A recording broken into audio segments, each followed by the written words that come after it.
그런데 저희가 또 추가적으로 살펴볼 다양한 지표들이 있을 것 같아서요. 그 부분도 계속 이어서 들어보겠습니다. 네, 알겠습니다.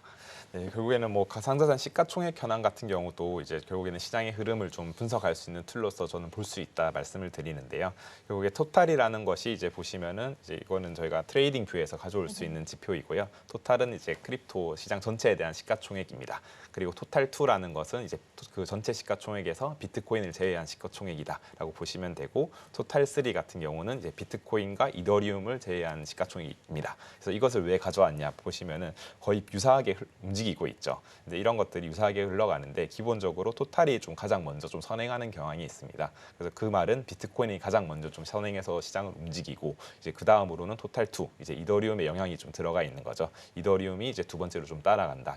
이더리움과 메이저 코인들이 좀 따라가는 경향이 있고, 토탈3는 이제 나머지 알트코인들인데 이런 것들은 좀 뒤에서 후행하는 경향이 있다라고 볼 수 있습니다. 그래서 2022년부터 현재까지 보았을 때는 중장기 추세, 좀 긴 호흡으로 보았을 때는 다 상승의 추세에 들어 있습니다. 그렇지만 좀 단기적으로 보았을 때는 토탈도 그렇고 토탈2, 토탈3 같은 경우도 좀 하락 추세에 있는 것은 좀 맞고요.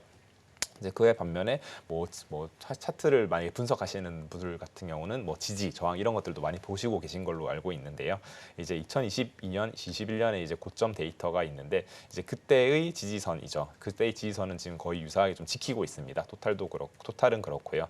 토탈2, 토탈3 같은 경우는 아직까지 그때의 고점을 통과하지 못했습니다. 돌파하지 못했고, 이제 그에 따라서 아직까지 이런 알트코인들의 이런 시세 분출들이 나타나지 않고 있는데요. 뭐 개인적으로는 토탈이 먼저 다시 또 이렇게 상향으로 좀 바뀌면서, 추세를 바뀌면서 좀 분위기를 바꾸고, 그 다음에 토탈2가 다시 또 올라가고 토탈3가 올라가는 그런 움직임을 좀 가져올 것이다라고 좀 보고 있습니다. 네, 추가적으로 이제 이런 가상자산 시가총액도 중요한데요. 비트코인 시장에서는 도미넌스 지표도 많이 참고를 하고 있습니다. 그래서 일반적으로 비트코인 도미넌스가 사이클에서 고점을 찍은 이후에 이렇게 좀 그 도미넌스가 하락하면서 알트코인 시장으로 좀 흘러간다, 이렇게 낙수 효과를 가져온다라고 많이 보고 있는데요. 실제 보통 그 과거 사이클마다 한 비트코인 도미넌스가 70 또는 60% 가까이에서 한 30에서 40%까지 빠졌습니다. 빠지면서 이제 알트코인 시장에서 좋은 장세를 가져왔고요. 최근 2021년 사이클을 보시면은 2021년도에 비트코인 도미넌스는 한 70% 이상을 기록했습니다. 그리고 한 몇 개월, 수개월 만에 40%까지 빠졌고요. 그 시기에 이제 아래에 보시면 아더스라고 되어 있죠. 아더스 같은 경우는 가상자산 전체 시가총액에서 10개, 상위 10개의 시가총액을 제외한 그 시가총액이다라고 보시면 되는데, 이게 확 급격하게 상승을 하였습니다. 이때가 사실 뭐 알트코인의 불마켓, 불장이라고 표현을 하는데요. 이제 지금 시작된 사이클은 이제 2023년부터 좀 진행되고 있습니다. 2023년에 이제 40% 비트코인 도미넌스가 저점을 기록하고 이후 좀 중장기 추세는 상승을 하고 있습니다. 그래서 단기적으로는 좀 하락을 했다가 또 상승을 하고 있는 추세인데요. 이렇게 단기적으로 보았을 때 비트코인 도미넌스가 하락할 때 알트코인은 이렇게 상승하는 모습을 볼 수 있습니다. 그래서 이런 것들이 저는 지금 한 62%, 63% 정도의 도미넌스를 보여지고 있는데요. 이게 뭐 고점이 한 65%, 70%까지 갈 가능성도 있지만은 아마 거기서 이제 하락하는 그 구간이 좀 불마켓으로 좀 활용할 수 있는 지표가 된다라는 것을 말씀드립니다. 네, 그래서 아마 대부분의 투자자들께서 이제 사실 비트코인보다 알트코인 투자를 좀 많이 하시는 것 같아요. 맞습니다. 그래서 네. 이제 알트코인 때문에 많이 힘들어하시는 분도 많이 있으실 것 같은데요. 사실 이번 또 상승장에서는 알트코인이 워낙 흐름이 좋진 않았잖아요. 물론 몇몇 알트코인은 비트코인보다 수익률이 좋긴 했었는데, 이제 우리가 또 알트코인의 시즌 시작을 알리는 이더리움 쪽에서의 또 상승도 없었었고, 여러 가지로 아쉬운 면이 좀 있었던 것 같아요. 그래서 우리가 알트코인에 관해서 시즌이 올까라는 부분에 관한 회의감들도 이제는 좀 생겨나는 시점인 것 같아요. 그래서 알트코인을 우리가 바라볼 때 좀 지표를 좀 참고해 볼 만한 게 있을까요? 네, 있습니다. 이게 그게 또 알트코인 시즌 인덱스라고 또 있는데요. 이제 알트코인 시즌 인덱스가 어떤 거냐면, 이게 비트코인보다 이 알트코인들이 퍼포먼스가 좋은지 안 좋은지에 따라서 그걸 근거로 만들어낸 인덱스라고 보시면 돼요. 그래서 이제 이게 0부터 100까지 있고, 이제 이게 25부터 밑에 있으면은 이제 비트코인 시즌에 가깝다. 그리고 75보다 높으면은 알트코인 시즌에 가깝다라고 하고 있는데, 지금 시즌은 이제 비트코인 시즌이다라고 볼 수 있습니다. 이 데이터가 지금 한 16점 정도를 가리키고 있는데요. 이제 그만큼 이제 알트코인의 퍼포먼스가 좋지 않았다라는 것을 표현을 하고 있고요. 이것도 뭐 차트를 보시면 이렇게 좀 상승과 하락을 좀 반복하고는 있습니다. 그래서 이제 파란 쪽에 선에 있는 것이 알트코인 시즌인데, 알트에 있다가 지금 최근에 이제 붉은색 비트코인 시즌으로 왔었죠. 그래서 이런 것들이 지금은 비트코인이 하락을 하였지만 알트코인이 더 많이 하락하였기 때문에 비트코인 시즌으로 좀 인식되고 있는 것입니다. 그렇지만 이제 저 개인적으로는 비트코인이 좀 상승을 하면서 아마 비트코인 시즌이 더 지속될 가능성이 있습니다. 그래서 비트코인이 먼저 좀 올라가고 이후에 알트코인이 가는 경향이 있기 때문에 이 비트코인 시즌이 좀 더 지속된 이후에 이 알트코인 시즌으로 갈 것이다라고 저는 바라보고 있고요. 이런 지표들도 좀 참고해 보시면은 같이 좀 도움이 되지 않을까 말씀을 드려봅니다. 그러면 아직까지는 우리가 알트 시즌이 오기에는 조금 더 시간을 가지고 기다려봐야 되는 시점인 거네요. 네, 그렇습니다. 비트코인 쪽으로의 또 자금 쏠림 현상이 계속 이어질 수도 있다라는 그런 이야기도 제기가 되면서 알트 시즌 자체가 없을 수도 있다라는 이야기들도 사실 나오긴 하더라고요. 네. 근데 이제 대표님이 보실 때는 그런 상황까지는 오지 않을 것이다라고 보실까요, 혹시? 네, 저는 그래도 이제 사람의 투자 심리는 결국에는 좀 반복되는 경향이 있기 때문에 그런 것들이 저는 올 것이다라고 보고 있고요. 그래서 안 보시는 분들은 사실 ETF 때문에 시즌이 없을 것이다라고 네, 보고 있는 분들이 많거든요. 사실 ETF가 크긴 한데요. 실제 지금 6% 정도 보유하고 있지 않습니까? 2,100만 개 중에 6% 정도의 영향을 끼치기 때문에 적지 않은 숫자이긴 하지만은 사실 ETF가 있기 이전에 사실 그레이스케일이라는 것도 있었어요. 네. 근데 걔들도 보유했던 게 거의 한 그 정도 가까이 됩니다. 이제 그렇기 때문에 뭐 이런 ETF의 유입으로 없을 거다라고 주장하시는 분들도 많겠지만은 사람들의 투자 심리는 결국에는 좀 이렇게 반복되는 경향이 있기 때문에 저는 분명히 있지 않을까라는 의견을 조심스럽게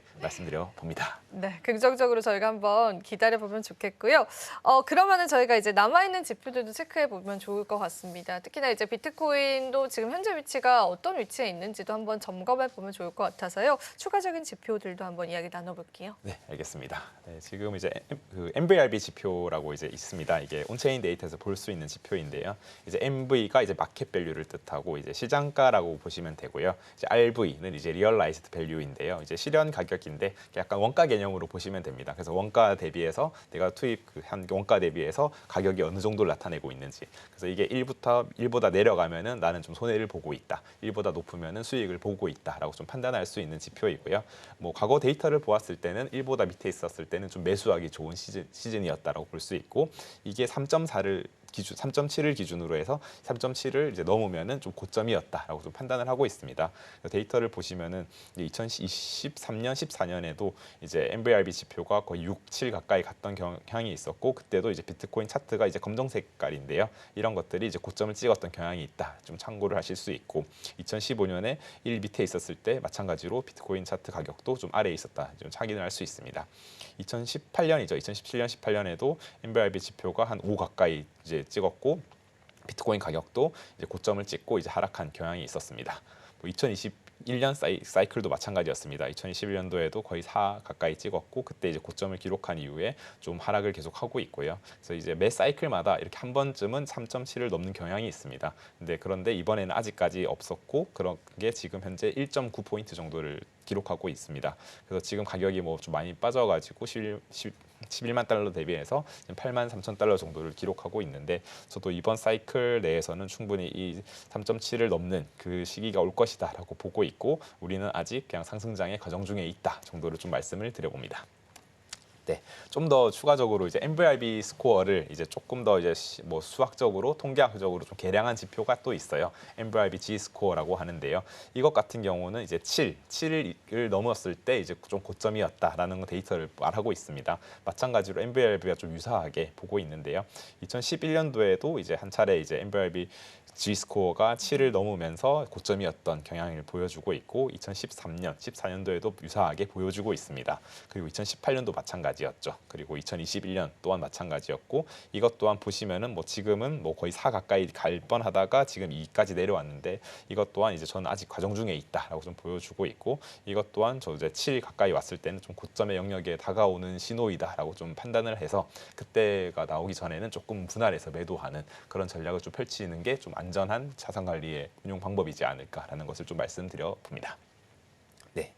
그리고 200주 이동 평균선입니다. 이것도 이제 뭐 비트코인 반감기가 4년 주기지 않습니까? 4년을 이제 1년이 51주니까 4년이면 거의 한 204주 정도가 됩니다. 그래서 그 비트코인 반감기와 유사한 이동 평균선이라서 되게 좀 많이 활용하고 있는 지표인데요. 이것 또한 이제 사이클마다 이제 이런 고점의 영역 그리고 저점의 영역을 나타내고 있습니다. 그래서 200주 이평선보다 아래에 있던 시즌이 뭐 과거 몇 번 없었습니다. 한 8번 정도 있었는데 그 시기는 되게 매수하기 좀 진입하기 좀 좋은 시즌이었다 볼 수 있고요. 색깔이 이제 결국에 결국에는 그 비트코인 200주 이평선과 비트코인 가격과의 괴리를 뜻하는데요. 이제 빨간색이 짙을수록 그 갭이 크다는 것입니다. 그래서 보시면 우측에 한 16% 가까이 멀어졌을 때 완전 빨간색일 경우에는 좀 가열되었다라고 좀 볼 수 있고, 아래 0 그리고 2, 4 이런 포인트에서는 그래도 일반적인 그냥 평균의 중립적인 영역이었다 볼 수 있습니다. 그래서 2014년도에도 보시면 이제 빨간 색깔 많이 점이 찍혀 있죠. 이런 것들은 이제 괴리가 커졌다, 갭이 커졌다라고 보는 것인데요. 이때는 좀 고점으로 판단해서 좀 분할해서 매도해야 되는 좀 것이 강하다라고 볼 수 있고, 파란색 부분 그리고 200주평선보다 밑에 있었을 부분에서는 매수하면 좀 좋은 시즌이었다. 그게 또 2018년에도 마찬가지였고요. 그래도 2021년도에는 완전 그 갭이 커지지는 않았습니다. 이제 빨간색 그래서 16% 가까이 기대했었을 수도 있는데요. 한 10%, 12% 내외에서 이제 갭이 끝났습니다. 그래서 이런 것들이 이제 저 오는 것을 잘 지켜보셔야 된다라고 좀 말씀을 드립니다. 네, 공포와 탐욕지수 또한 마찬가지입니다. 네. 주식시장에서도 있지만은 이런 것들이 크립토 시장에서도 이제 반영되고 있기 때문에 이런 것들도 좀 잘 지켜보시면은 이런 시장 심리를 바라볼 수 있는 지표로 충분히 활용할 수 있다라는 것을 말씀드리고요. 뭐 채굴 난이도 또한 마찬가지입니다. 이것을 이제 채굴하는데 되게 힘들어지는 이런 것을 이제 볼 수 있는 지표인데요. 이런 채굴업자 측면에서는 올라가게 되면은 좀 비용 부담이 좀 많이 발생하기 때문에 어렵지만은 이것이 좀 펀더멘털 측면으로서 좀 활용될 수 있는 지표다라고 말씀을 드립니다.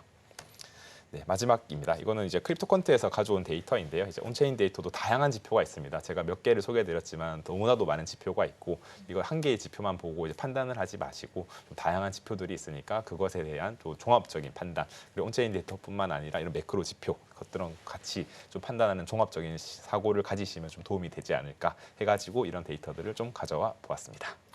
네, 지금 저희가 온체인 데이터를 쭉 살펴봤었는데 대표님께서는 오늘 저희에게 설명해주는 온체인 데이터 중에서 어떤 지표에 조금 더 무게를 가지고 판단을 하는데 사용하세요? 네, 저는 저 MVRBG 스코어가 되게 좋다 생각을 하고 있습니다. 이게 되게 좀 뭐 시각적으로 좀 보기도 되게 편하고요. 그럼 기본적인 LBRB 지표랑 Z스코어랑은 어떤 차이점이 있는지 한 번만 더 짚어주실 수 있을까요? MVRB 같은 경우는 그냥 바로 이제 원가 대비해서 이제 시장 가격이다, 그냥 그렇게 좀 심플하게 해놓은 것이다 볼 수 네. 있고요. Z스코어 같은 경우는 약간 통계학적 이런 수학적인 것을 좀 더 섞어가지고 이런 좀 데이터를 좀 분산해 놓았다라고 좀 볼 수 있습니다. 그래서 둘 다 사실 저는 다 체크를 해보고 있는 상황이거든요.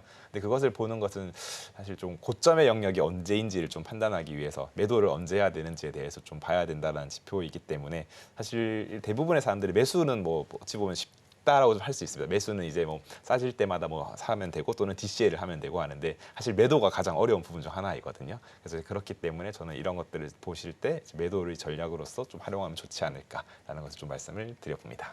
그럼 MBRB 지표상으로는 지금 현재 비트코인 자체가 고평가 국면은 아니고 되려 저평가 국면으로 회귀하는 모습들이 좀 보여지잖아요. 네. 그게 어찌 보면은 우리가 지금 시장에서 약간 저가 매수의 기회로 오고 있다라고 봐도 괜찮은 걸까요? 네, 저는 그렇게 좀 생각을 하고 있습니다. 이제 그 온체인 데이터도 그렇게 보여지고 있고, 사실 뭐 이런 미국의 움직임 그리고 이런 글로벌 M2나 이런 움직임, 금리 인하에 대한 움직임을 보았을 때는 충분히 긍정적인 데이터들이 많거든요. 근데 그렇지만 이제 단기적으로 시장이 좀 분위기가 가라앉으면서 이런 게 좀 많았지, 오히려 좀 길게 보았을 때는 충분히 좋은 퍼포먼스를 낼 수 있지 않을까라고 좀 생각을 하는 편입니다.